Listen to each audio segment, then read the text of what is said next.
الحمد للہ وکفا وسلام علی عبادہ الذین اصطفیٰ اما بعد فاعوذ باللہ من الشیطان الرجیم بسم اللہ الرحمن الرحیم ومن آیاتہ ان خلق لکم من انفسکم ازواجا لتسکنوا الیہا وجعل بینکم مودۃ ورحمۃ ان فی ذلک لآیات لقوم یتفکرون۔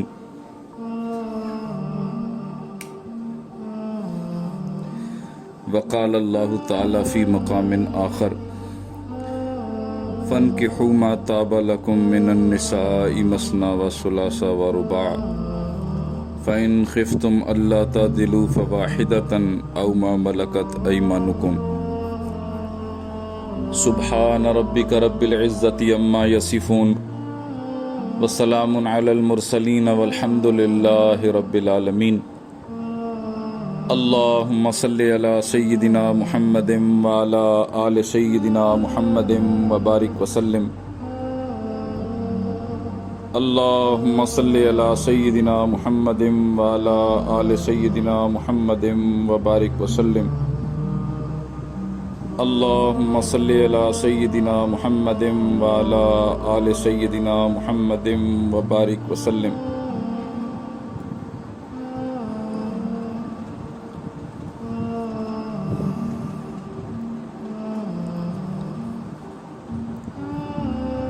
دنیا میں اللہ رب العزت نے ہر چیز سے فائدہ لینے کے لیے ایک طریقہ رکھا ہے۔ پانی سے نفع لینے کا طریقہ اور ہے، آگ سے نفع لینے کا طریقہ اور ہے، ہوا سے نفع لینے کا طریقہ اور ہے، اور زمین سے نفع لینے کا طریقہ اور ہے۔ پھر دلوں میں ایک سوال پیدا ہوتا ہے کہ ہر شے سے نفع لینے کا طریقہ اپنے اعتبار سے مختلف ہے، تو پھر اللہ رب العزت کی ذات سے نفع حاصل کرنے کا طریقہ کیا ہے؟ اس بات کو سمجھانے کے لیے اللہ رب العزت نے انبیاء علیہم السلام کو بھیجا ہے۔ ہر نبی نے آ کر یہ بات واضح کی کہ اے لوگو، اگر تم میری زندگی کے مطابق اپنی زندگی کو ڈھال لو گے، یعنی نبی کے زندگی کی پیروی کرتے ہوئے اپنی زندگی کو نبی کی زندگی کی طرح بنا لو گے، تو تم اللہ رب العزت کی رحمتوں سے سب سے زیادہ فائدہ اٹھانے والے بنو گے۔ دنیا میں بھی فائدہ ہوگا، نبی کے طریقے پر چلیں گے، دنیا میں بھی فائدہ ہوگا اور آخرت میں بھی فائدہ ملے گا۔ گویا دین اسلام ہمیں دنیا اور آخرت کی عزتیں دینے کے لیے آیا ہے۔ یہی وجہ ہے کہ صحابہ کرام رضی اللہ عنہم فرمایا کرتے تھے، اللہ تعالیٰ نے ہمیں اس دین کی وجہ سے عزتیں عطا فرمائی ہیں، دین کی وجہ سے لوگوں کو عزتیں ملی ہیں۔ عمر رضی اللہ تعالیٰ عنہ فرمایا کرتے تھے، مجھے اللہ رب العزت نے اس دین کی وجہ سے عزت عطا فرمائی ہے۔ ہم بھی دین پر چلیں گے، اللہ اور اس کے رسول کے طریقوں کو اپنائیں گے تو ہمیں بھی عزتیں ملیں گی۔ یہ ممکن ہی نہیں ہے کہ انسان دین پر عمل کرے، دین کو اپنائے، اپنا اوڑھنا بچھونا بنائے، دین کی خاطر اس کا جینا ہو، دین کی خاطر اس کا مرنا ہو، آخرت کی عزتیں نہ ملیں، دنیا کی عزتیں نہ ملیں، یہ نہیں ہو سکتا۔ اللہ رب العزت نے خود ارشاد فرمایا ہے، وَلِلَّهِ الْعِزَّةُ وَلِرَسُولِهِ وَلِلْمُؤْمِنِينَ۔ عزتیں ہیں ہی کس کے لیے؟ اللہ کے لیے، اللہ کے رسول صلی اللہ علیہ وسلم کے لیے، اور جو مومن لوگ ہیں ان کے لیے، یعنی کہ جو اللہ اور اس کے رسول کے حکم کے مطابق اپنی زندگی کو گزارتے ہیں، عزتیں ان کے لیے ہیں۔ لہذا خوش نصیب ہیں وہ لوگ جو دین کے مطابق زندگی گزارتے ہیں۔ اگر ہمارے تمام اعمال شریعت اور سنت کے مطابق ہو جائے نا، ہم تقوی اور پرہیزگاری کے مطابق زندگی گزاریں، تو اللہ رب العزت کی طرف سے رحمتیں اور برکتیں ہم پر نازل ہوتی رہیں۔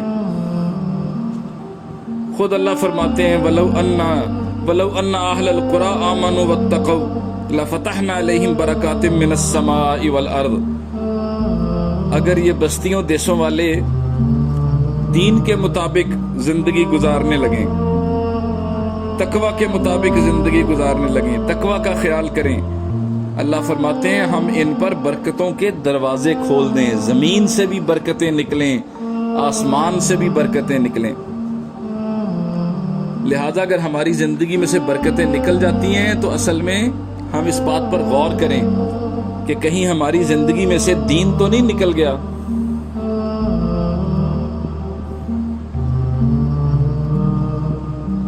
جب زندگیوں میں سے دین نکل جاتا ہے تو عزتیں، برکتیں، رزق کی برکتیں، جان کی برکتیں، مال کی برکتیں یہ چلی جاتی ہے۔ لہٰذا اگر ہم خوشی میں، غمی میں، ہر موقع پر شریعت اور سنت کی پاسداری کریں گے، اللہ رب العزت ہمیں دنیا اور آخرت میں سرخرو فرمائیں گے۔ آج کا عنوان جو ہے پہلے بھی کچھ مقامات پر عرض کیا، چونکہ آج معاشرے میں بے حیائی اور اللہ کے احکامات کو توڑنا، پردے کا فقدان یہ بڑھتا چلا جا رہا ہے، اور اس کا واحد حل جو ہے وہ نکاح ہے، نکاح کو فروغ دینا، جو دین کی ایک بہت اہم شاخ ہے، دین کو مکمل کرنے کا ایک بہت اہم شعبہ ہے۔ اسی پر ہی آج کچھ بات کرنے کا ارادہ ہے۔ اگر آپ غور سے دیکھیں تو اللہ رب العزت نے ہر چیز کا جوڑا جوڑا بنایا ہے۔ خود اللہ رب العزت قرآن میں فرماتے ہیں سبحان الذی خلق الازواج کلھا، پاک ہے اللہ رب العزت کی ذات جس نے ہر شے کو جوڑوں جوڑوں میں پیدا کیا ہے۔ تو شریعت کے مطابق میاں بیوی کا اکٹھے ہو کر ایک دوسرے سے ملنا اللہ کے ہاں عبادت کہلاتا ہے۔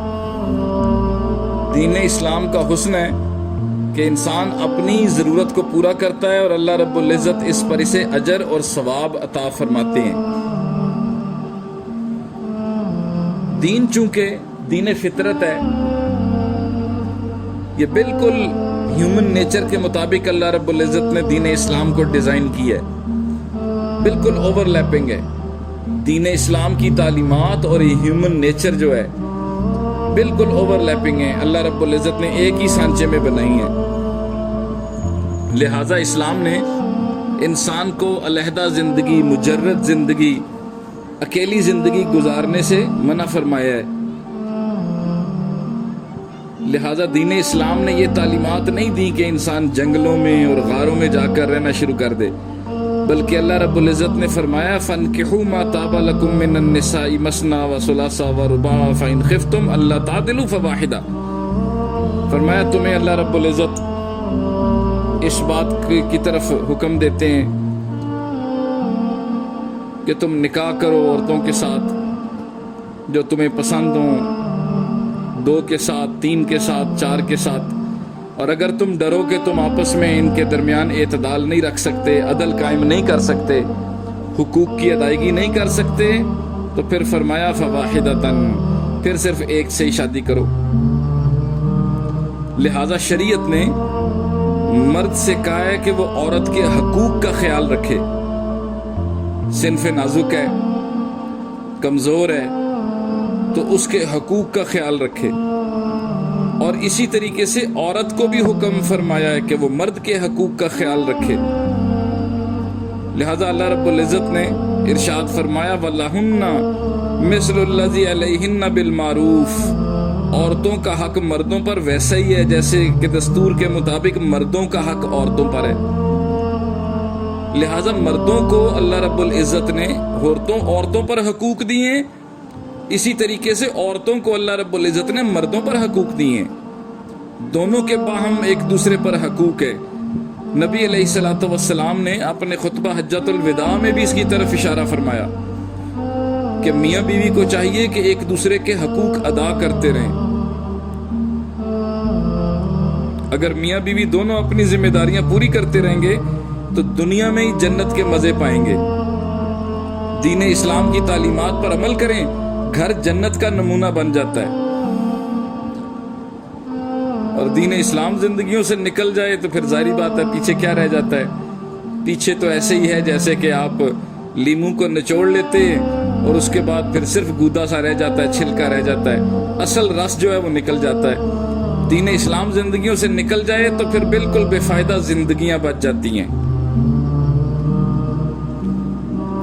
اسلام ہمیں میانہ روی، اعتدال کا درس دیتا ہے۔ چنانچہ حدیث پاک میں اللہ رب النبی علیہ الصلوۃ والسلام فرماتے ہیں خیر الامور اوسطھا، کہ بہترین طریقہ کار جو ہے وہ اعتدال ہے، بیلنسڈ انسان کو لائف گزارنی چاہیے، اعتدال کے ساتھ لائف گزارنی چاہیے۔ جب انسان عقل کی بنیاد پر فیصلے کرتا ہے نا تو انسان غلطیاں کرتا ہے، خطائیں کرتا ہے، اور مین میڈ طریقہ کار زندگی کا ہوتا ہے نا، ہٹ اینڈ ٹرائل میتھڈ پہ اپنی زندگی کو استوار کرتا ہے، اس کی foundations hit and trial method پہ رکھتا ہے، تو بس پھر انسان افراط و تفرید کا شکار ہو جاتا ہے، غلطیاں کرتا ہے۔ اور جو انسان دین اسلام پر زندگی گزارتا ہے وہ فائدے میں رہ جاتا ہے۔ لہذا دین اسلام میں اللہ رب العزت نے مرد کو بیوی کی سلیکشن کے لیے، اور گویا کہ دوسرے معنوں میں بیوی کو بھی مرد کی سلیکشن کے لیے کرائٹیریا بیان فرمایا ہے نبی علیہ السلام نے۔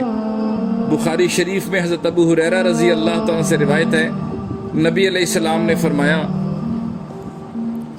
تنکح المرأۃ لاربعین، عورت کے ساتھ 4 چیزوں کی وجہ سے نکاح کیا جاتا ہے، لمالہا، اس کے مال کی وجہ سے، ولحسبہا، یا اس کے حسب نسب کی وجہ سے، یعنی کہ وہ کسی بڑے خاندان کی ہے، ولجمالہا، اور اس کی حسن کی وجہ سے اس سے شادی کی جاتی ہے، ولدینہا، اور کچھ لوگ دینداری کی وجہ سے نکاح کرتے ہیں، فاظفر بذات الدین۔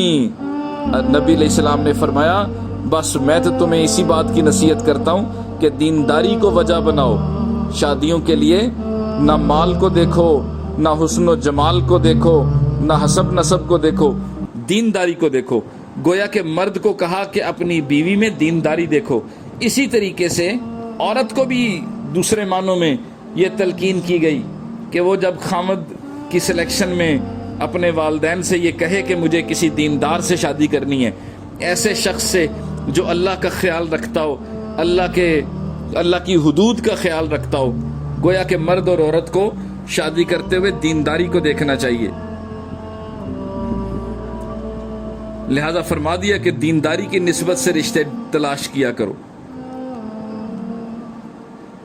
یہ بات بھی یاد رکھنی چاہیے کہ جو لوگ دینداری کی نسبت کے علاوہ کسی اور وجہ سے نکاح کرتے ہیں نا تو وہ زندگیاں اپنی خوشگوار نہیں گزار سکتے۔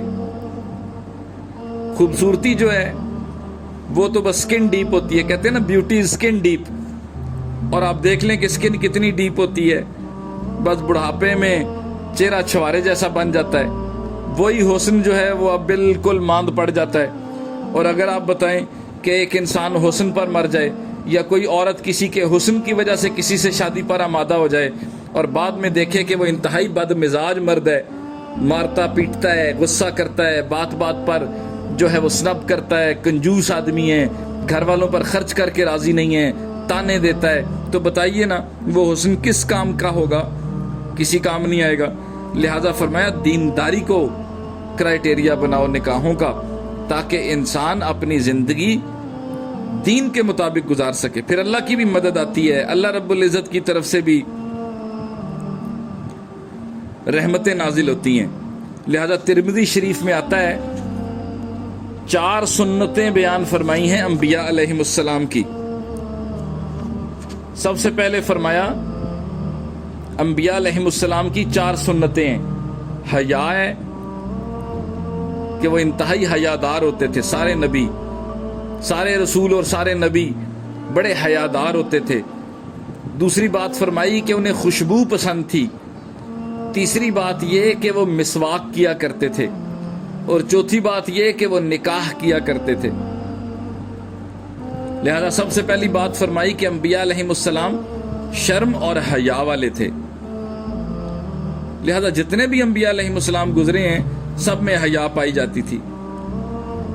آج آپ دیکھیں یورپ کیا کہتا ہے شائنس از سکنس. اگر کوئی آدمی شرم والا ہے، حیا کرنے والا ہے تو وہ بڑا سک ہے، وہ بیمار ہے. گویا کہ یہ کہا جاتا ہے کہ جتنا بھی کوئی آدمی بے شرم ہے وہ اتنا زیادہ صحت مند ہے، اتنا زیادہ عقل مند ہے. جبکہ دین اسلام نے کیا کہا ہے؟ الحیاء شعبۃ من الایمان. حیا کیا ہے؟ یہ ایمان کا شعبہ ہے، ایمان کی ایک شاخ ہے. انسان حیادار ہونا چاہیے. ایسا نہیں ہے کہ انسان مادر پدر آزاد ہو کر زندگی گزارے، نہیں، اسے حیا اور پاک دامنی والی زندگی گزارنی چاہیے. اسی طرح جو دوسرا عمل تھا انبیاء علیہ السلام کا، وہ خوشبو لگانا تھا. سب انبیاء کرام خوشبو کا استعمال فرماتے تھے. یعنی کہ دین اسلام نے شروع میں ہی پاکیزگی اور صفائی کا حکم دیا ہے. خود اللہ رب العزت فرماتے ہیں واللہ یحب المطہرین. اللہ رب العزت پاک صاف لوگوں کو بہت پسند فرماتے ہیں، جو بالکل پاک صاف ہوں، ستھرے، اچھا لباس، صاف لباس پہننے والے، جسم کو صاف رکھنے والے اور پھر روح کو صاف رکھنے والے. سبحان اللہ. کئی مذاہب ایسے ہیں جیسے کہ سکھ ہیں مثال کے طور پہ، تو یہ اپنے جسم کے فالتو بال ہی نہیں کاٹتے ساری زندگی. اوئے ہوئے اللہ اکبر، سوچ کر گھن آتی ہے کتنی بدبو پسینے کی اور پھر ناپاکی ہوتی ہے. ہمیں دین اسلام نے کہا ہے اپنے جسم کے بالوں کو کاٹ کر رکھو، فالتو بالوں کو کاٹو. اس سے انتہائی طہارت اور پاکیزگی حاصل ہوتی ہے اور پھر گندگی جو ہے بالوں کے ساتھ نہیں لگتی اور انسان بالکل پاک اور صاف رہتا ہے. لہذا فرمایا شطر الایمان فرمایا طہارت کو کہ ایمان کا حصہ ہے. اور ایک جگہ پر فرمایا نصف الایمان ہے، یعنی کہ طہارت جو ہے الطہور نصف الایمان. طہارت جو ہے وہ کیا ہے؟ پاکی اور صفائی. یہ آدھا دین قرار دیا ہے ہمارے اسلام نے. اس کے ساتھ مسواک کرنا یہ اللہ رب العزت کی طرف سے ایک صفت تھی. مسواک کرنا یہ اللہ رب العزت کے ہاں انبیاء علیہ السلام کی ایک بہت بڑی صفت تھی کہ انبیاء علیہ السلام بہت زیادہ مسواک کرتے تھے. اپنی اورل کیوٹی جو ہے اس کو بہت زیادہ صاف رکھنے والے تھے. لہذا نبی علیہ السلام نے تو یہاں تک فرما دیا کہ اگر میری امت پر بوجھ کا ڈر نہ ہوتا مجھے تو میں مسواک کو فرض قرار دے دیتا. اما عائشہ صدیقہ رضی اللہ تعالیٰ عنہ فرماتی ہیں جب بھی نبی اکرم صلی اللہ علیہ وسلم گھر میں تشریف لایا کرتے تھے تو سب سے پہلے مسواک فرمایا کرتے تھے تاکہ اہل خانہ کے پاس بیٹھیں تو منہ سے بو نہ آئے. اور نماز کا تو آپ کو پتہ ہی ہے کہ جب انسان مسواک کر کے نماز پڑھتا ہے تو 70 گنا فضیلت بڑھ جاتی ہے نماز کی.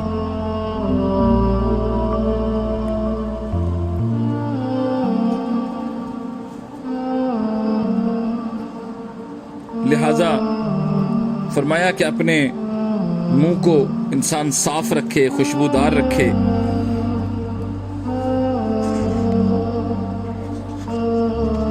تو یہ انبیاء علیہ السلام کی سنت ہے. اچھا ایک اور مسئلہ یہ ہے کہ عورتیں آج سمجھتی ہیں، اچھا تھوڑا سا میں یہاں پر عرض کر دوں کہ جو شرم اور حیا فرمایا تو یہ عورت کا زیور ہے، اسے عورت کا زیور قرار دیا گیا ہے.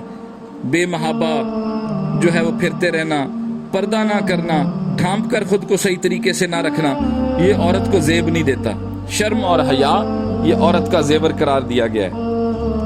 اسی طریقے سے عورت کو چاہیے کہ خوشبو لگا کر رکھے، لیکن گھر کے اندر.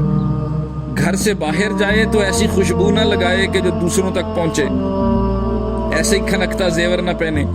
اسی طریقے سے آج کے دور میں عورتیں سمجھتی ہیں کہ مسواک کرنا صرف مردوں کے لیے سنت ہے. یہ ان کی غلط فہمی ہے. یہ اچھی طرح ذہن نشین کر لینا چاہیے کہ مسواک کرنا مردوں کے لیے بھی سنت ہے اور عورتوں کے لیے بھی سنت ہے. لہذا عورتوں کو بھی چاہیے کہ وہ مسواک کریں. اور اگر مثال کے طور پہ صرف مسواک سے صحیح طرح نہیں کام چل رہا تو اس پر ٹوتھ پیسٹ بھی لگائی جا سکتی ہے. لیکن مسواک کرنا یہ علیحدہ سے سنت ہے.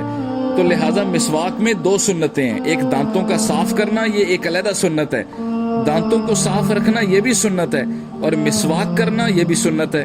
لہٰذا مردوں کے لیے بھی اور عورتوں کے لیے بھی یہ سنت ہے. اسی طریقے سے چوتھی بات جو حدیث میں فرمائی گئی وہ یہ ہے کہ سب انبیاء کرام علیہ الصلوۃ والسلام سارے کے سارے نکاح فرماتے تھے. لہذا اللہ رب العزت ارشاد فرماتے ہیں وَلَقَدْ أَرْسَلْنَا مِن قَبْلِكَ وَجَعَلْنَا لَهُمْ أَزْوَاجًا وَذُرِّيَّةً. اللہ رب العزت نے جتنے انبیاء علیہم السلام بھیجے ہیں وہ سارے کے سارے انبیاء علیہم السلام شادیاں بھی کرتے تھے اور ان کی اولاد بھی ہوتی تھی. لہذا نکاح کرنا یہ انبیاء علیہم السلام کی سنت ہے. سوچنے کی بات ہے کہ جب انبیاء کرام نکاح کرنے کے باوجود اللہ کے محبوب اور مقبول بندے تھے تو آج ہم نکاح کریں گے تو ہمیں اللہ رب العزت کی معرفت کے راستے میں رکاوٹ کیوں پیش آئے گی؟ نکاح جو ہے یہ انسان کو پاک کرتا ہے، صاف کرتا ہے. اور افسوس کی بات ہے کہ آج نکاح کی سنت یورپ میں تو بالکل مفقود ہوتی چلی جا رہی ہے، ویسٹرن ورلڈ میں تو یہ بالکل ختم ہوتی جا رہی ہے. لیکن افسوس ہے کہ آج ہمارے ہاں بھی مسلمانوں میں بھی اس کو بہت تاخیر کے ساتھ کیا جاتا ہے. لہذا جوان بچے اور بچیاں نکاحوں کا انتظار کرتے رہتے ہیں، اور والدین جو ہیں اس انتظار میں رہتے ہیں کہ بیٹا بھی تنخواہ زیادہ ہو جائے، زیادہ اچھی نوکری ہو جائے، پھر بچے کا نکاح کریں گے. اسی طریقے سے بیٹیاں بھی انتظار میں رہتی ہیں.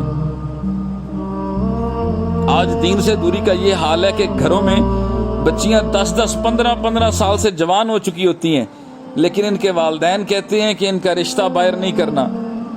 بالکل اپنے لیے جہنم خرید رہے ہوتے ہیں.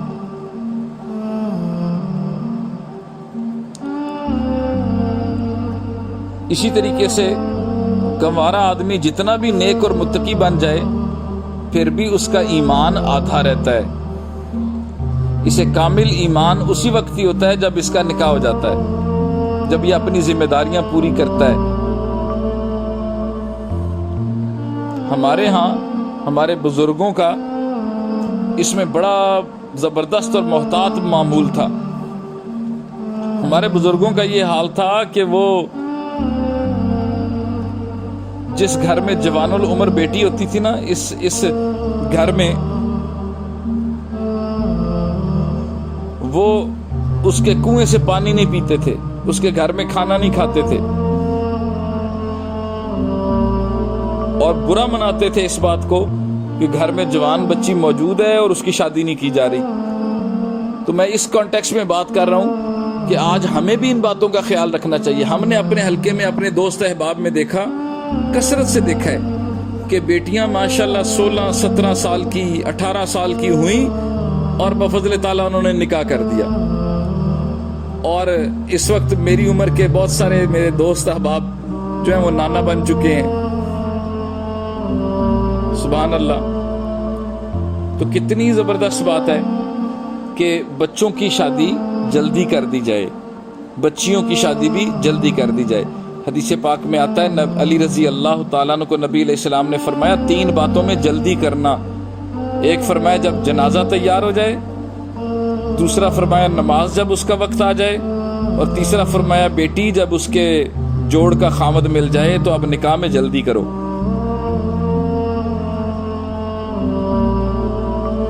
جہاں نکاح سستا ہوگا وہاں زنا مہنگا ہوگا، اور جہاں نکاح مہنگا ہوگا وہاں زنا سستا ہو جائے گا. یہ دین اسلام کا حسن ہے کہ اس نے انسانی ضروریات کو جائز طریقے سے پورا کرنے کے لیے خود ترغیب دی ہے کہ تم اس معاملے میں جلدی کرو. شریعت نے ہمیں یہ کہا ہے کہ تم نکاح کو عام اور سستا کرو تاکہ آسانی سے نکاح کیا جا سکے. صحابہ کرام رضی اللہ عنہم کے دور میں تو نکاح کا یہ حال تھا کہ ایک صحابی کسی گھر میں گئے تو دوسرے صحابی نے کہا کہ بھئی آپ کے اس گھر میں آنا جانا ہے، یہ لوگ آپ کے جاننے والے ہیں، لہٰذا آپ یہاں پر میرے نکاح کا پیغام لے جائیں۔ وہ جو 2 صحابی تھے انہوں نے کہا ٹھیک ہے، میں آپ کے نکاح کا پیغام لے جاتا ہوں۔ وہ نکاح کا پیغام لے گئے تو وہ گھر والوں سے کہا کہ جی میرا فلاں دوست ہے، وہ آپ کی بیٹی سے شادی کرنا چاہتا ہے، تو اگر آپ رشتہ دے دیں۔ انہوں نے کہا جی ہم فلاں سے تو نہیں کرنا چاہتے، لیکن اگر آپ اپنے لیے رشتہ لے لیں ہماری بیٹی کا تو ہم آپ کے ساتھ نکاح کر دیں گے۔ انہوں نے کہا ہاں ٹھیک ہے، میں تو راضی ہوں۔ اسی مجلس میں گواہ بھی موجود تھے، ادھر ہی نکاح کر دیا گیا۔ جب یہ باہر آئے تو انہوں نے جا کر اپنے دوست سے معذرت کی کہ بھئی پیغام تو میں تیرا لے کے گیا تھا، ان گھر والوں نے میرے ساتھ اپنی بیٹی کی شادی کر دی ہے، تو میں آپ سے معذرت چاہتا ہوں۔ اور وہ جو دوست تھے جنہوں نے رشتے کا پیغام بھیجا تھا وہ ان سے معذرت کرنے لگے کہ اوہو دیکھو قسمت تو تمہاری تھی یہاں پر، اور میں خام میں جو ہے یہاں پر پیغام بھیج رہا تھا، آپ مجھے معاف فرما دیں۔ اب دیکھیں کتنا آسان ہے شادی کرنا۔ یہی دین اسلام کا طریقہ کار ہے، اسی کو ہی دین اسلام نے پسند کیا ہے۔ جب ہم بھی شریعت کے مطابق زندگی گزاریں گے نا تو گناہوں سے بچیں گے، اور جب شریعت کو نظر انداز کریں گے تو گناہوں میں پھنس کے رہ جائیں گے۔ آج حالت یہ ہوئی ہے کہ ابھی بڑی بچی کا نکاح کا فیصلہ نہیں کیا ہوتا اور نیچے کی 4 بیٹیاں جو ہیں وہ جوان ہو چکی ہوتی ہیں۔ بعض اوقات تو لوگ بڑی بچی کی منگنی کر کے سوچتے ہیں کہ پھر کچھ عرصہ بعد نکاح کر دیں گے اور پھر اگلے سال رخصتی کریں گے۔ سبحان اللہ، یہ سوچ انتہائی غلط ہے۔ شریعت نے جہیز وغیرہ کی کوئی پابندی نہیں لگائی، بلکہ اس نے تو موٹا سا اصول سمجھا دیا ہے کہ جب مناسب رشتہ مل جائے تو تم اپنے سر سے فرض کو اتار دو۔ یہ بات یاد رکھیے، بچیاں جوان ہونے کے بعد جتنا عرصہ اپنے ماں باپ کے گھر میں رہتی ہیں اور وہاں رہنے کے دوران اگر سوچ میں کوئی گناہ کریں یا ویسے گناہ کریں تو اس گناہ کا وبال ان کے والدین کے سر پر ڈالا جاتا ہے، کیونکہ انہوں نے ان کا فرض ادا کرنے میں کوتاہی کی ہوتی ہے۔ تو خواہ میں کسی کا گناہ اپنے سر کیوں لیتے ہیں؟ شریعت نے زنا میں اور نکاح میں فرق بتایا ہے۔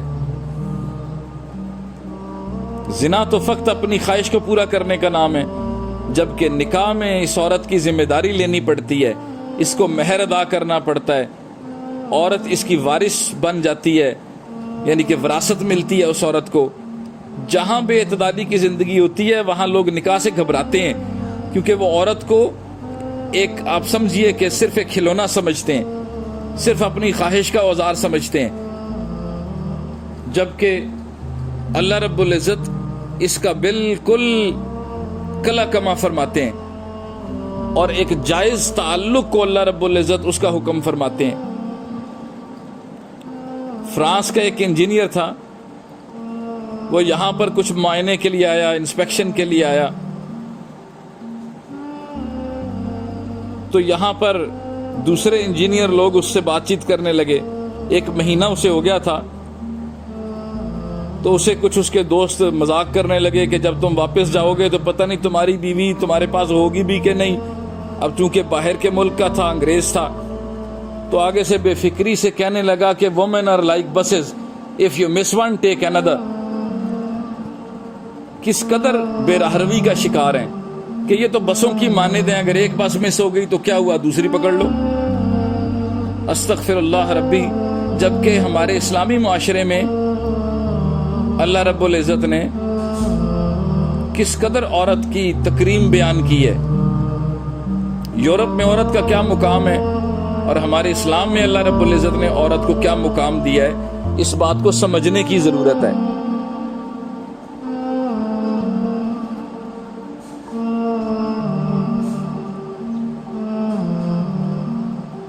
اسی طریقے سے حضرت ایک کتاب میں لکھتے ہیں کہ ایک UK کا انجینئر تھا، پڑھا ہوا تھا، تو وہ کہنے لگا کہ پوچھنے لگا کہ آپ کے کتنے بچے ہیں؟ حضرت فرماتے ہیں میں نے اسے بتایا کہ بھئی میرے اتنے بچے ہیں۔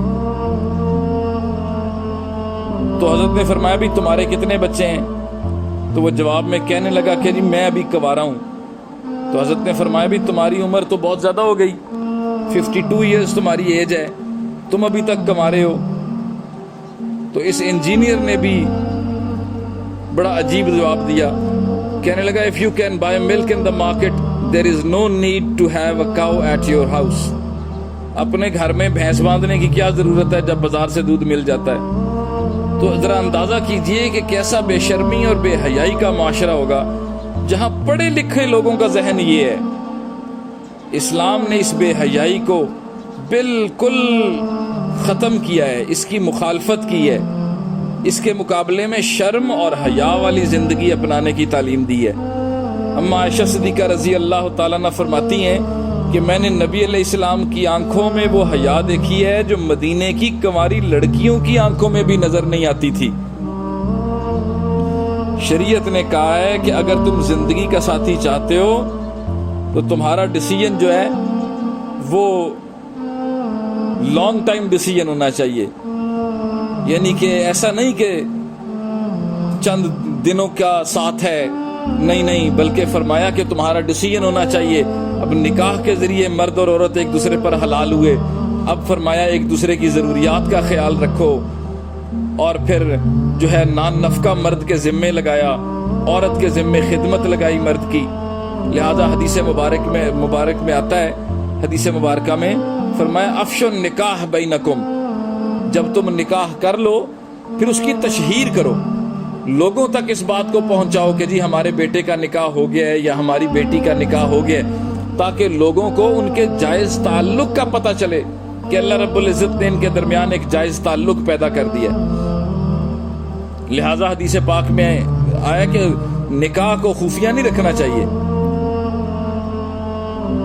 کچھ لوگوں کے ہاں تو اللہ معاف فرمائے متع ہوتا ہے، بس یہ زنا ہی کی دوسری قسم ہے، جہاں انسان نکاح کو چھپائے گا سمجھ لیا جائے کہ وہاں پر کوئی گڑبڑ ضرور ہے۔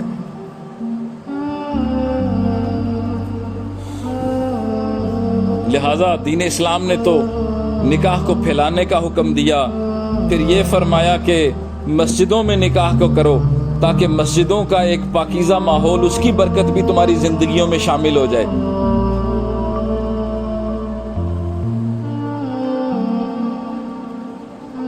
لہذا دین نے نکاح کو آسان بنایا ہے، افراط و تفریط سے بچایا ہے۔ آج ہم نے نکاح کو اتنا مشکل بنا دیا ہے کہ جناب 200 بندوں کی بارات ہے، عورتوں لڑکی والوں کی طرف سے بھی 200 بندے آئیں گے، لڑکے والوں کی طرف سے بھی 200 بندے آئیں گے، پھر نکاح کیا جائے گا۔ اور اس وجہ سے بچے اور بچیاں گھروں میں کئی سالوں سے اپنے نکاحوں کا انتظار کر رہے ہیں۔ وہ مجھے یاد ہے ہمارے حضرت جی کے پاس 2 لوگ آئے، ایک کا بیٹا تھا اور دوسرے کی بیٹی تھی، تو کہنے لگے جی ہم اپنے بچوں کی شادی کرنا چاہتے ہیں۔ حضرت نے فرمایا کتنا خرچہ آئے گا شادی پہ؟ کہنے لگے جی کوئی اندازہ ہے تقریباً کوئی 10-1 لاکھ خرچہ آ جائے گا دونوں کی طرف سے، 5 لاکھ لڑکی والوں کا، 5 لاکھ لڑکے والوں کا۔ حضرت نے فرمایا یہ 10 لاکھ مجھے دے دو۔ حضرت نے وہ 10 لاکھ لے کے نا تو وہ لڑکا اور لڑکی کو دے دیا کہ تم اپنی نئی زندگی شروع کر رہے ہو، یہ 10 لاکھ روپیہ رکھو، اپنے گھر کی چیزیں بناؤ، اور بالکل سمپل اور سادہ نکاح کر دیا۔ تو وہ بچے بھی بڑا خوش ہوئے اور والدین بھی خوش ہوئے کہ اللہ اکبر، اتنی آسانی سے نکاح بھی ہو سکتا ہے۔ چنانچہ اسلام نے ہمیں افراط اور تفریط سے بچایا ہے، اور اس افراط و تفریط کی وجہ سے پریشانیاں زندگیوں میں آتی ہیں، پریشانیاں ہمارا مقدر بن جاتی ہیں۔ یہی وجہ ہے کہ لوگ لاکھوں روپیہ خرچ کر کے بچیوں کو گھر سے رخصت کرتے ہیں اور دوسرے دن روتی ہوئی وہ گھر آ جاتی ہیں، گویا نکاح کا جو اصل روح تھی وہ تو نکل جاتی ہے، بس مردہ ہی باقی رہ جاتا ہے۔ بس یہ بات یاد رکھیں کہ جو عمارت دین کی بنیاد پر بنے گی اللہ اس کو پائیداری عطا فرمائیں گے، اور جو دین کے بغیر عمارت بنے گی بس وہ عمارت کھوکھلی ہوگی، وہ رشتہ بھی کھوکھلا ہوگا۔ علامہ اقبال فرماتے نا جو شاخ نازک پہ آشیانہ بنے گا نہ پائیدار ہوگا۔ لاہور میں ایک صاحب نے اپنی بیٹی کی شادی کی، اس کے لیے 1 سال تک تیاری کرتے رہے، بڑے کارڈ چھپوائے، اور باراتی آئے تو وہاں پر خاص قسم کے برتن لگائے گئے، ہر آدمی کے لیے پتھر کے برتن جو ہے خاص بڑے خوبصورت پتھر کے برتن ڈیزائن کرائے گئے اسپیشلی اس شادی کے لیے، اور ہر باراتی کو اس بات کی اجازت تھی کہ وہ اپنا برتن اپنے ساتھ یادگار کے طور پہ لے کے جا سکتا ہے، اور وہ جو برتن تھا اس پر وہ سٹیمپ لگی ہوئی تھی کہ جی فلاں کی شادی فلاں سے ہو رہی ہے، تاکہ ہر آدمی کے گھر میں ایک یادگار رہ جائے اس شادی کی، ہر آدمی اس گھر کو جو ہے وہ لے کے اس برتن کو اپنے ساتھ لے کے جا سکتا تھا۔ خوب انتظار کیا گیا اس شادی کا، لڑکے والوں نے بھی بڑا جناب دھوم دھام سے چڑیا گھر سے وہ ہاتھی لے کر آئے کہ جی اس پر جو ہے وہ دولہا بیٹھ کر آئے گا، بڑا انتظام ہوا، اور پھر رخصتی ہو گئی۔ جب رخصتی ہو گئی تو گھر کی عورتوں نے پوچھا کہ لڑکی کا حق مہر کتنا رکھا ہے، تو اس وقت یاد آیا کہ ہو نکاح تو پڑھایا ہی نہیں ہے، پھر پیچھے دوڑے کہ بھئی بارات کو روکو، نکاح تو ہم کرنا ہی بھول گئے۔ اللہ اکبر کبیرہ، ذرا اندازہ کیجئے کہ اتنے پیسے خرچ کیے، اتنا عرصہ پلاننگ کی، ہر چیز کا خیال رکھا، لیکن اللہ کے حکم کا خیال نہیں رکھا۔ یہ دین سے دوری کا نتیجہ ہے۔ اس کے برعکس جو لوگ دینداری کی بنیاد پر نکاح کرتے ہیں، زندگیاں گزارتے ہیں، بس اللہ رب العزت ان کے گھروں کو جنت کا نمونہ بنا دیتے ہیں، دنیا میں ہی وہ جنت کے مزے اٹھاتے ہیں۔ حضرت مولانا احمد علی لاہوری رحمہ اللہ تعالیٰ کا تعلق سکھ گھرانے سے تھا۔ آپ ابتدائی جوانی میں ہی کلمہ پڑھ کے مسلمان ہو گئے تھے۔ احمد علی لاہوری آپ کو پتہ ہے بہت مشہور ہیں، اور یہاں پر آپ کا میانی صاحب میں آپ کی قبر ہے، اس عاجز کو بھی جاننے کا کئی مرتبہ اتفاق ہوا۔ تو آپ اپنا واقعہ خود بیان فرمایا کرتے تھے، خود سنایا کرتے تھے کہ جب میرے سسر کو ان کے گھر والوں نے کہا کہ اب ہماری بچی جوان ہے، اس کے لیے کوئی مناسب رشتہ تلاش کر کے نکاح کر دینا چاہیے، فرماتے ہیں میرے سسر جو تھے وہ پنجاب کے مدارس کا دورہ کرتے تھے کہ اپنی بچی کے لیے کوئی عالم فاضل اچھا دیندار نوجوان تلاش کریں، حتیٰ کہ دارالعلوم دیوبند پہنچ گئے۔ جب انہوں نے دورہ حدیث کی کلاس کو دیکھا تو ان کی نگاہیں فرماتے ہیں میرے اوپر پڑ گئیں۔ انہوں نے شیخ الہند حضرت مولانا محمود الحسن صاحب سے پوچھا کہ بھئی یہ نوجوان کون ہے؟ انہوں نے بتایا کہ یہ سکھ گھرانے کا بچہ ہے، مسلمان ہو گیا ہے، ہمارے پاس علم حاصل کر رہا ہے۔ فرماتے ہیں کہ انہوں نے پوچھا کہ کیا اس نے شادی کر لی ہے؟ شیخ الہند رحمہ اللہ تعالیٰ نے فرمایا کہ نہیں، اس نے ابھی شادی تو نہیں کی۔ انہوں نے شیخ الہند سے پوچھا کہ کیا یہ شادی کرنا چاہتا ہے؟ تو انہوں نے حضرت سے پوچھا، احمد علی لاہوری رحمہ اللہ تعالیٰ سے، تو انہوں نے فرمایا کہ حضرت میں تو مسلمان ہوں، میرے سارے گھرانے والے تو ابھی تک کافر ہیں، تو مجھے کس نے اپنی بیٹی دینی ہے؟ انہوں نے کہا کہ اگر کوئی بیٹی دے دے تو پھر شادی کر لو گے؟ کہنے لگے جی میں تو اس سنت کو ضرور زندہ کروں گا۔ فرماتے ہیں کہ اس کے بعد میں اپنے دوستوں کے پاس آیا تو انہوں نے مجھے چھیڑنا شروع کر دیا۔ کافی دیر کے بعد ایک دوست نے کہا کہ جی آپ کے کپڑے تو بڑے میلے ہیں، بڑے گندے ہیں، تو آپ کو چاہیے کہ آپ کسی دوست سے ادھار کپڑے لے لیں اور اپنا نکاح کی تقریب میں وہ کپڑے پہن لیں۔ تو فرماتے ہیں میں نے کہا کہ نہیں، میری عزت نفس یہ گوارا نہیں کرتی کہ میں کسی سے کپڑے مانگ کے پہنوں۔ اب وہ دوسرا دوست کہنے لگا کہ بھئی تمہارے کپڑے تو بڑے گندے ہیں، کل تمہارا نکاح ہے، تو تم ایسا کرو کہ ان کپڑوں کو دھو لو تاکہ کم از کم صاف تو ہو جائیں۔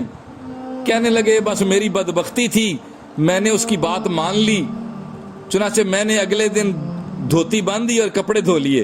سردی کا موسم تھا اور اوپر سے آسمان بھی جو ہے وہ ابر آلود تھا، بادل آئے ہوئے تھے، بارش بنی ہوئی تھی۔ فرماتے ہیں میں نے کپڑے دھو لیے، کپڑے سوکھنے کا نام ہی نہیں لیتے تھے۔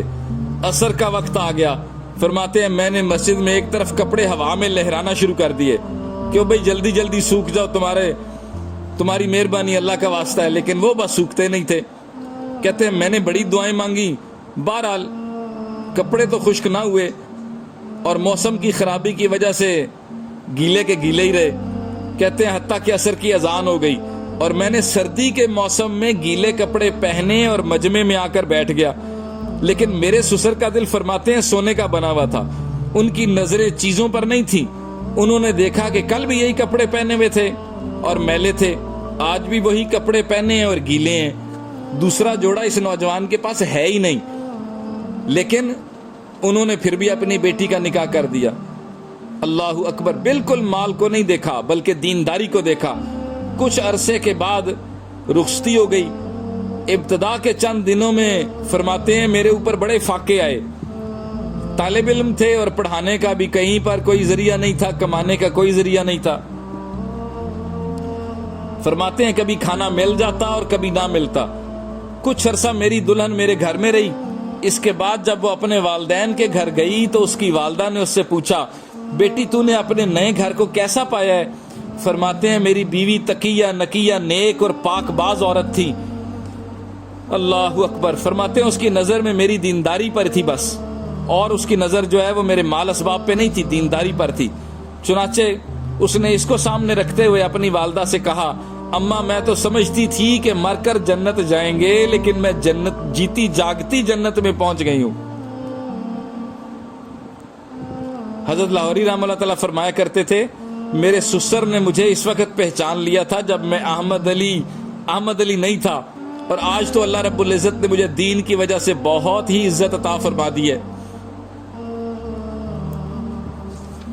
چنانچہ نبی علیہ الصلوۃ والسلام نے نیک عورت کی، نیک بیوی کی 4 صفات بیان فرمائی ہیں۔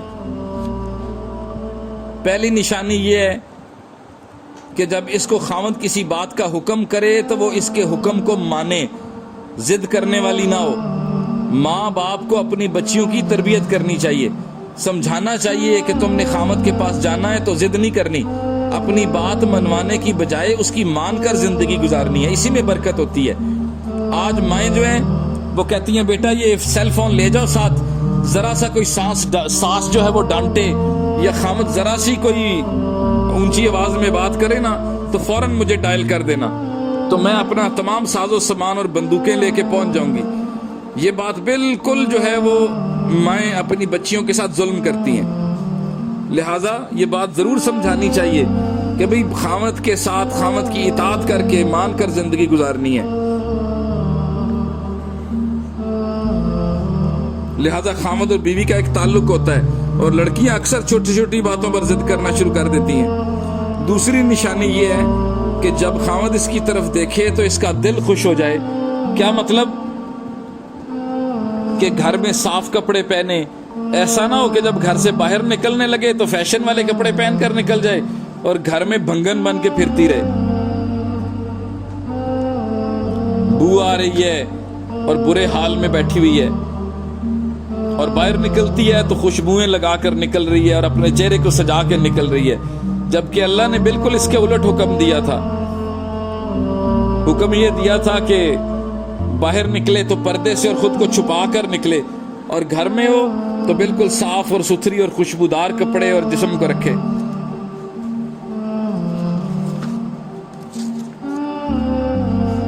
تیسری نشانی یہ ہے کہ اگر خامد کسی بات پر قسم کھا لے کہ تم ایسا کرو تو وہ اس قسم کو پورا کر دے، ہاں اس کے خلاف نہ کرے، خامد کے حکم کے خلاف نہ کرے۔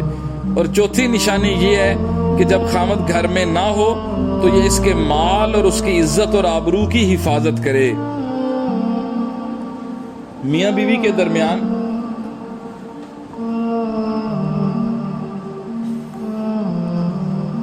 اللہ رب العزت نے شریعت مطہرہ نے حیران کن حد تک جو ہے وہ قرب کا تصور پیش کیا ہے۔ اچھا، کئی دفعہ ایسا ہوتا ہے کئی لوگ جو ہیں وہ میاں بیوی کے درمیان جدائی کا سبب بنتے ہیں، ایسے لوگوں سے نہ محتاط رہنا چاہیے۔ ایک اصول یاد رکھنا چاہیے کہ عام طور پر میاں بیوی ایک دوسرے کی وجہ سے آپس میں نہیں لڑتے، یہ ہم نے کثرت سے دیکھا ہے۔ جوڑے آتے ہیں، میاں بیوی آتے ہیں اور اکثر مشورے کے لیے بیٹھ جاتے ہیں کہ جی اس کی بہن نے ایسا کہہ دیا، وہ کہتی ہے جی اس کی ماں نے ایسا کر دیا تھا، تو ایک دوسرے کی وجہ سے جھگڑے ہو رہے ہوتے ہیں۔ خود سلوک سے رہنا چاہتے ہیں، محبت اور پیار سے رہنا چاہتے ہیں، یہ تیسرا جو بیچ میں آ جاتا ہے نا، یہ لڑائی جھگڑے کا سبب بنتا ہے۔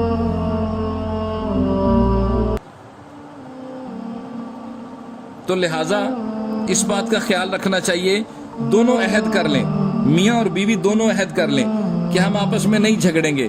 اور کیا مطلب؟ کہ بیوی کہے کہ میں خامد کے خاندان والوں کے ساتھ اچھا برتاؤ کروں گی، اور خامد کہے کہ میں بیوی کے خاندان والوں کے ساتھ اچھا برتاؤ کروں گا، ایسے جھگڑا جو ہے وہ بالکل ختم ہو جاتا ہے۔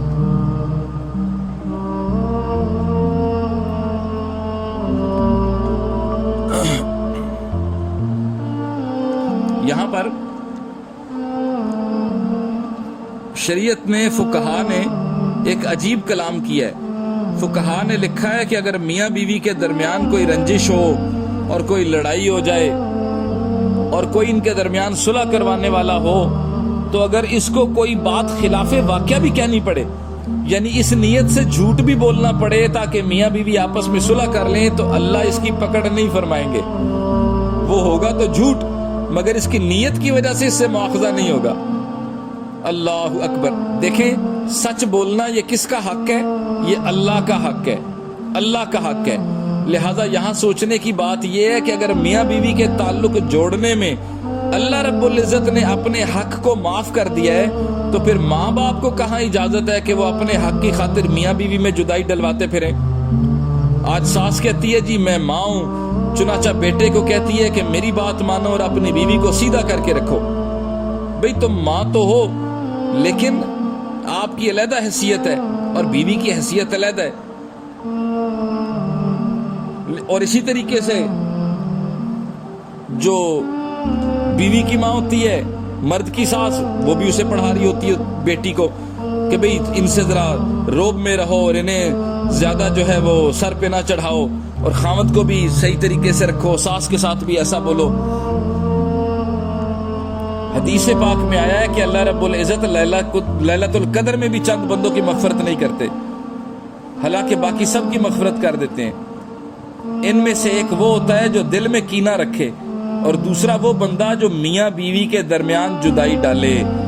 لہذا یہ میاں بیوی کے درمیان، کسی بھی میاں بیوی کے درمیان جدائی ڈالنے والوں کو اس بات کا خیال رکھنا چاہیے کہ لیلۃ القدر میں بھی ان کی مغفرت نہیں ہوگی۔ اور میاں بیوی کو بھی آپس میں محبت اور پیار سے رہنا چاہیے، اور لڑائی جھگڑوں کی ابتدا نہیں کرنی چاہیے۔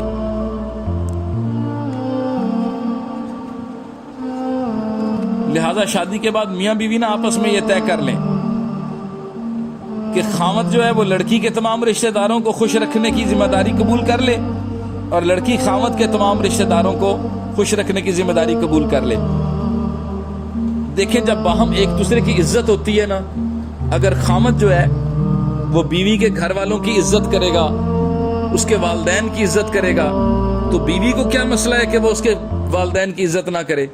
اور اسی طریقے سے اگر بیوی جو ہے وہ خاوند کے والدین کی اور اس کے خاندان والوں کی، گھر والوں کی عزت کرے گی، احترام کرے گی، برا نہیں بولے گی، تو پھر خاوند کو کیا ضرورت ہے کہ وہ اس کے گھر والوں کو برا بھلا کہتا رہے؟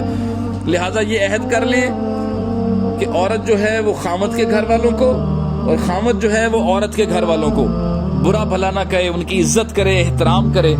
تو اس طریقے سے باہم ایک محبت اور پیار کا رشتہ استوار ہوتا ہے۔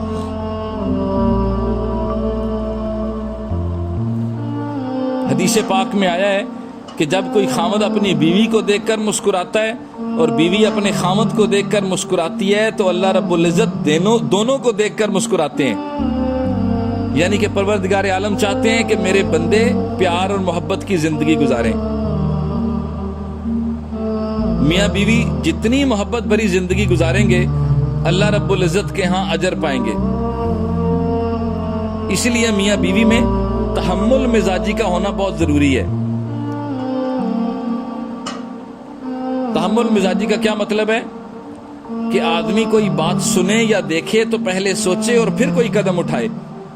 عورت کو بھی چاہیے کہ اس تک کوئی خبر پہنچے، کوئی بات آئے، کوئی کان بھرے، تو اسے چاہیے کہ یہ سوچے اور پھر قدم اٹھائے۔ اور آج کل یہ ہوتا ہے کہ پہلے قدم اٹھا لیتے ہیں اور بعد میں سوچتے ہیں کہ اوہو میں نے یہ برا کر لیا۔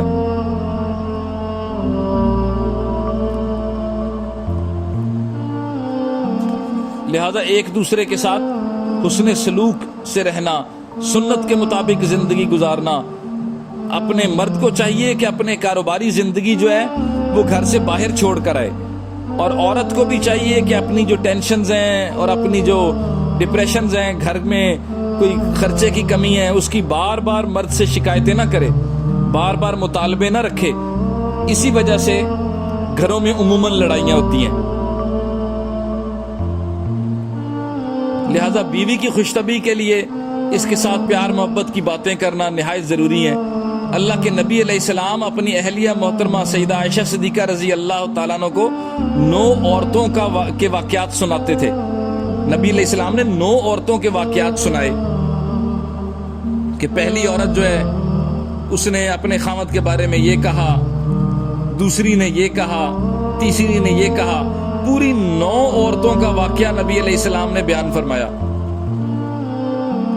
تو پھر جب نبی علیہ السلام نے 9 کی 9 عورتوں کی باتیں سنا دی نا عائشہ صدیقہ رضی اللہ تعالیٰ عنہ کو، تو پھر فرمایا کہ جس عورت کا خاوند سب سے بہترین صفات کا حامل تھا، میں اس سے بھی زیادہ تمہارے لیے زیادہ اچھا ہوں. تو دیکھیں کتنے آپس میں نبی علیہ السلام، آپ دیکھیے اللہ کی کتنی خشیت ان کے دل میں ہے، اللہ کا کتنا پیار ان کے دل میں ہے، اللہ کا کتنا دھیان ان کے دل میں ہے. لیکن آپ یہ دیکھیں کہ وہ کس قدر اپنی بیوی کے ساتھ حسن سلوک فرماتے ہیں، واقعات سناتے ہیں. اور آج مردوں کے پاس وقت ہی نہیں ہوتا کہ اپنی بیوی سے بات چیت کریں. ایسے بیویاں جو ہیں وہ بھی بچوں میں ایسے مگن ہو جاتی ہیں کہ خامدوں کو ہی بھول بیٹھتی ہیں. خامد تھکا آتا ہے، اس کے لیے وقت ہی نہیں ہوتا، اور بچوں کے پاس کپڑے سی رہی ہیں، کپڑے تیار کر رہی ہیں، صفائیاں کر رہی ہیں، کھانے بنا رہی ہیں، اور خامد کے لیے ایکسکلوسیو وقت نہیں نکالتی. ایسے ہی خامد باہر سے تھکے ہارے آتے ہیں اور بس جناب ہر چیز میں جلدی ڈالی ہوئی ہوتی ہے. اسی سے ہی لڑائی جھگڑوں کی بنیاد پڑتی ہے. تو نبی علیہ السلام کی اس سیرت کو، اس سنت کو اپنانا چاہیے. خامد بیوی کو باہم بیٹھ کر بات چیت کرنی چاہیے، محبت سے، پیار سے ایک دوسرے سے کلام کرنا چاہیے.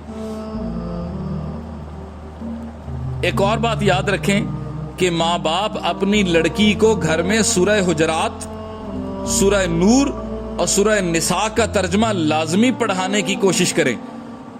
میں دوبارہ بولتا ہوں، سورہ حجرات، سورہ نور اور سورہ نساء کا ترجمہ اس کو لازم پڑھائیں، کیونکہ سورہ حجرات میں اخلاق کو سنوارنے کے لیے تعلیمات ہیں، سورہ نور میں حیا اور پاک دامنی کی زندگی گزارنے کی باتیں ہیں، اور سورہ نساء میں میراث اور بچوں کے بارے میں مسائل موجود ہیں. اور یہ بھی یاد رکھیں کہ جب گھر میں باپ اپنی بیٹیوں کو نیکی کی تعلیم نہیں دیتا، اس گھر کے مردوں میں اور مردوں میں کوئی فرق نہیں رہ جاتا. لہٰذا اپنے گھر میں بچوں کو نیک تعلیم دیں. عورتیں بڑے فخر سے کہتی ہیں جی ہماری بچی کو تو کچھ کھانا بنانا ہی نہیں آتا، یہ تو بڑے ناز و نام میں پلی ہے. ایسی بچی جو ہے نا وہ گھروں میں جا کر دوسرے گھر میں جب اپنے گھر میں جاتی ہے پریشانی کا شکار ہوتی ہے. اسے چاہیے کہ والدین کو چاہیے، ماں کو چاہیے سلائی کڑھائی سکھائیں، کھانا بنانا سکھائیں، عورت کو گھر گھریستی سکھائیں. ہمارے حضرات تو گھر میں بجٹ بنانا، ہاں کس ترتیب سے کھانے بنانے ہیں یہ سکھاتے تھے. اور آج کل بچیاں بس جناب کہتی ہیں نہیں باہر سے آرڈر کرا لیں، جی آج پیزا آ جائے، آج فلاں چیز باہر سے آ جائے. عورت کو چاہیے کہ عورت سگڑ ہو، گھر گھریستی کو جاننے والی ہو.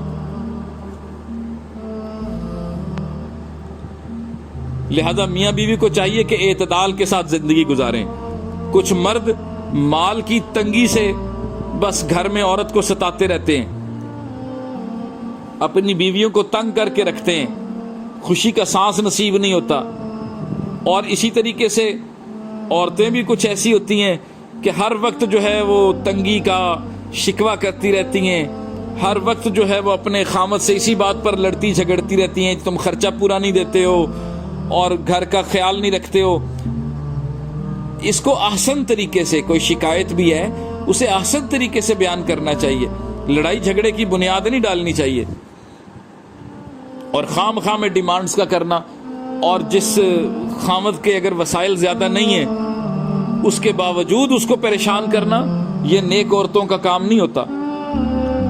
حضرت اقدس تھانوی رحمہ اللہ تعالیٰ فرماتے ہیں کہ بعض اوقات عورتوں میں حوروں کی کئی صفات قرآن مجید میں بیان فرمائی گئی ہیں نیک عورتوں میں. یعنی کہ نیک عورتوں میں کچھ ایسی صفات ہوتی ہیں کہ جو اللہ رب العزت نے قرآن میں جنت کی عورتوں میں بیان فرمائی ہیں. ان میں سے 2 ایسی ہیں جو دنیا کی عورتوں میں بھی بعض اوقات پائی جاتی ہیں. پہلی صفت میں فرمایا عروبہ، یعنی وہ خامدوں سے محبت کرنے والی ہیں. مسلمان بچیاں بھی جب گھر سے چلتی ہیں تو وہ اپنے دلوں میں اپنے خامد کی محبت بھی لے کر چلتی ہیں. وہ خامد پر دل نچھاور کرنے والیاں اور جان فدا کرنے والیاں ہوتی ہیں. اور دوسری صفت فرمایا قاصرات الطرف، یعنی وہ غیروں سے اپنی نگاہیں ہٹانے والی ہیں. مردوں کی نگاہیں عورتوں کی نسبت زیادہ ناپاک ہوتی ہیں. عورتوں میں تو اللہ رب العزت نے حیا اور پاک دامنی رکھی ہوئی ہوتی ہے, اور مردوں میں کچھ اس اعتبار سے گندی خصلتیں پائی جاتی ہیں. لیکن عورت کو چاہیے کہ یہ خاص طور پر جو ہے وہ اپنی نگاہوں کو بھی پاک رکھے, دل کو بھی پاک رکھے, اور مردوں کو بھی چاہیے کہ یہ اپنی نگاہوں کو پاک رکھیں. طمع اور بری حرص اور بری خواہشات اور گندی عادات, ان سے اللہ رب العزت سے ڈریں, اور خالص اللہ رب العزت نے جس عورت کو ان کے لیے حلال قرار دیا ہے اسی تک اپنے جو ہے وہ تعلقات کو رکھیں. اس کے ساتھ ساتھ منفی سوچ سے بچنا چاہیے. ذرا سی بات پر منفی سوچ انسان کو بڑا نقصان دیتی ہے, گھر برباد ہو جاتے ہیں, انسان شکی مزاج بن جاتا ہے. اور جب جو ہے وہ انسان شکی مزاج ہو جاتا ہے تو بس دین میں بھی خطرہ ہوتا ہے اور دنیا میں بھی خطرہ ہوتا ہے. یہ شیطان جو ہے نا, یہ دلوں میں شک ڈالتا ہے کہ جناب تم بات میں اپنے خاوند پہ شک کرو, خاوند کے دل میں ڈالتا ہے تو بات میں اپنی بیوی پر شک کرو. لہذا اس کا آسان طریقہ یہ ہے کہ غلط فہمی کو دور کر لینا چاہیے.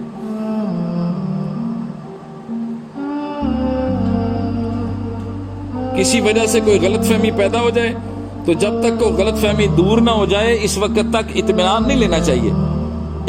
ایک دوسرے کو سمجھا لینے میں اور منا لینے میں کون سی رکاوٹ ہوتی ہے؟ کسی بات پر بھی ضد نہیں کرنی چاہیے. اگر بیوی کسی وقت کوئی بات نہیں مان رہی تو آپ دیکھیں گے کسی اور وقت میں بات مان لے گی. اگر اس سے کوئی غلطی ہو گئی ہے فوراً نہیں ڈانٹنا چاہیے, وہ بعد میں معافی بھی مانگ لے گی. اسی طریقے سے عورت کو بھی چاہیے کہ وہ بھی یہ سوچے کہ بھئی آج خامد جو ہے وہ بات نہیں مان رہا تو بعد میں بات مان لے گا. آج اگر ضد پر اڑا ہوا ہے, جھگڑا کر رہا ہے تو کوئی بات نہیں, بعد میں اسے میں پیار اور محبت سے منا لوں گی. تو فوراً جو ہے وہ لڑائی اور جھگڑے پر آ جانا یہ غلط طریقہ ہے, بلکہ غلط فہمی کو دور کر لینا چاہیے. اگر کسی کے بارے میں دل میں کوئی بات بھی آ گئی ہے تو اس سے جا کر بات کر لینی چاہیے کہ جی میرے دل میں آپ کے بارے میں یہ بات آ رہی ہے, کیا یہ سچ ہے یا جھوٹ ہے. اسی طریقے سے میاں بیوی کو آپس میں باہم جھوٹ سے بچنا چاہیے. جب خامد اپنی بیوی سے اپنی زندگی کو چھپانا شروع کر دیتا ہے یا بیوی اپنے خامد سے اپنی زندگی کو چھپانا شروع کر دیتی ہے تو سمجھ لو کہ گھر کی بربادی کی ابتدا ہو جاتی ہے. یہ واضح نشانی ہے گھر کی تباہی کی جب ایک دوسرے سے باتیں چھپانا شروع کر دیں, کیونکہ یہ تعلق تو بنایا ہی اس لیے گیا ہے کہ خامد جب ساری دنیا کا ستایا ہوا گھر آ کر پہنچے تو اپنے دل کا سب حال جو ہے وہ اپنی بیوی کے سامنے کھول دے. آپ دیکھیے کہ جب نبی علیہ السلام آپ پہلی وحی کے بعد اپنے آپ پر بوجھ محسوس کر رہے تھے تو نبی علیہ السلام نے سب سے پہلے گھر میں آ کر فرمایا خشیت علی نفسی زملونی, مجھے اپنی جان کا خوف ہے, میرے اوپر کمبل ڈال دو, میرے اوپر کمبل ڈال دو. اور آگے سے اماں خدیجہ رضی اللہ تعالیٰ عنہ انہیں تسلیاں دینے لگی, اللہ کی قسم آپ تو صلہ رحمی کرنے والے ہیں, بے سہاروں کا سہارا بنتے ہیں, جن کے پاس کچھ نہیں ہوتا انہیں کما کر دیتے ہیں, آپ مہمان نوازی کرنے والے ہیں, آپ اچھی باتوں میں لوگوں کی مدد کرتے ہیں, اللہ آپ کو ہرگز ضائع نہیں کرے گا. تو اچھی بیوی کی پہچان یہ ہے کہ وہ اس کو تسلیاں دے اپنے خامد کو, اگر وہ مشکل میں آ گیا ہے اس کے غم کو دور کرے, اس کے ساتھ دل جوئی کرے, اس کی ڈھارس بندھائے, اس کے غم کو دور کرے. بعض اوقات دو میٹھے بولی جو ہیں وہ بندے کے غم کو دور کر دیتے ہیں. اسی طرح مرد کو بھی چاہیے اگر عورت پریشان ہے تو اس کی دل جوئی کرے, اس کے ساتھ کوئی مذاق کرے, محبت کی باتیں کرے تاکہ جو ہے اس کی جو ہے وہ پریشانی دور ہو جائے. یہ دو میٹھے بول جو ہوتے ہیں نا, ان کی مٹھاس دنیا کی ساری چینی اور ساری شکر مل کے نہیں کر سکتی اس کی مٹھاس کا مقابلہ. آپ دیکھیے نبی علیہ السلام ایک مرتبہ, آپ کو پتہ ہے نبی علیہ السلام اما عائشہ صدیقہ رضی اللہ تعالیٰ عنہ کو حمیرہ فرمایا کرتے تھے, حمیرہ. لہذا یہ بھی سنت ہے کہ بیوی کا نام کچھ ایسا رکھ لیا جائے جسے وہ پسند کرتی ہو. چونکہ اما عائشہ صدیقہ رضی اللہ تعالیٰ عنہ کے گالوں پر لالی تھی, ذرا خوبصورت چہرہ تھا ماشاءاللہ, سفید چہرہ تھا, اس پر چہرے پر کچھ لالی سی تھی, تو آپ حمیرہ فرمایا کرتے تھے اما عائشہ صدیقہ رضی اللہ تعالیٰ عنہ کو. تو تو نبی علیہ الصلوۃ والسلام ایک مرتبہ ایک جہاد سے واپس تشریف لا رہے تھے، تو کسی جہاد پر تشریف لے گئے، تو وہاں پر اما عائشہ صدیقہ رضی اللہ تعالیٰ عنہ کے ساتھ قضائے حاجت کے لیے ذرا دور تشریف لے گئے، تو وہاں پر جا کر نبی علیہ السلام نے فرمایا حمیرہ چلو دوڑ لگاتے ہیں۔ اللہ اکبر۔ اب دیکھیں نبی علیہ السلام یہ کوئی دشمن کے پیچھے نہیں بھاگ رہے، جیسے کہ حنین میں نبی علیہ السلام دشمن سے لڑے، جیسے کہ احد میں لڑے، جیسے کہ بدر میں لڑے، جیسے کہ تبوک پر تشریف لے گئے، اور جیسے کہ آپ نے جو ہے وہ خیبر کا محاصرہ کیا یا طائف کا محاصرہ کیا۔ یہ وہ محاصرہ نہیں ہے، یہ نبی علیہ السلام اپنی بیوی کے ساتھ دوڑ لگا رہے ہیں، فرماتے ہیں چلو حمیرہ دوڑ لگاتے ہیں۔ کتنی اللہ رب العزت کا خوف ہے نبی علیہ السلام کے دل میں، کتنی اللہ رب العزت کی عظمت ہے دل میں، لیکن پھر بھی کیا کہہ رہے ہیں؟ چلو اپنی اہلیہ کو کہہ رہے ہیں چلو آؤ دوڑ لگاتے ہیں۔ معلوم ہوا کہ بیوی سے محبت اور پیار کی باتیں کرنا یہ خشیت الہی کے منافی نہیں ہے، اور نہ ہی معرفت الہی کے راستے میں کوئی رکاوٹ ہے۔ تو عورتوں کو بھی چاہیے دل لگی کریں خامد کے ساتھ، خامد کو بھی چاہیے بیوی کے ساتھ دل لگی کرے، لہذا دونوں نے دوڑ لگائی، نبی علیہ السلام جان کے ہار گئے۔ اما عائشہ صدیقہ رضی اللہ تعالیٰ عنہ بڑی خوش ہوئی، میں جیت گئی، میں جیت گئی۔ کافی عرصے کے بعد ایک مرتبہ پھر نبی علیہ السلام ایسے ہی سفر میں جا رہے تھے، لہذا نبی علیہ السلام نے فرمایا چلو حمیرہ دوڑ لگاتے ہیں۔ اب کی بار جب دوڑے تو نبی علیہ السلام آگے نکل گئے، پھر نبی علیہ السلام نے مسکرا کر فرمایا حمیرہ تل کا بھی تل کا، یہ جو میری جیت ہے نا یہ اس جیت کا جواب ہے جو تم جیت گئی تھی پہلے۔ تو یہاں پر دوڑ لگانے کا مقصد بیوی کا دل خوش کرنا ہے، یہ بھی نبی علیہ السلام کی سنت ہے۔ اب آپ دیکھیں اسی طریقے سے عورتوں کو بھی یہ ایک طرح سے اللہ رب العزت کی طرف سے، نبی علیہ السلام کی طرف سے یہ پیغام ہے کہ وہ بھی اپنے خامد کے دل کو خوش کیا کریں، لڑائی جھگڑے میں نہ اترا کریں، جلدی نہ مچایا کریں۔ عموماً عورت میں صبر کم ہوتا ہے، کسی کام کا کہہ دیتی ہے پھر بس اس کے پیچھے پڑ جاتی ہے، ابھی ہونا چاہیے، ابھی ہونا چاہیے۔ ایسا نہیں کرنا چاہیے، تھوڑے سے صبر سے کام لینا چاہیے۔ اور خامدوں کو بھی چاہیے، مردوں کو بھی چاہیے کہ وہ عورتوں کا خیال کریں، وہ تھکی ہیں، کام کر کے آئی ہیں، لہٰذا کچھ ایسی ڈیمانڈز نہ کریں، مزید کام جناب فلاں چیز لے کر آؤ، فلاں چیز پکا کر لاؤ۔ دونوں کو باہم ایک دوسرے کا خیال رکھنا چاہیے۔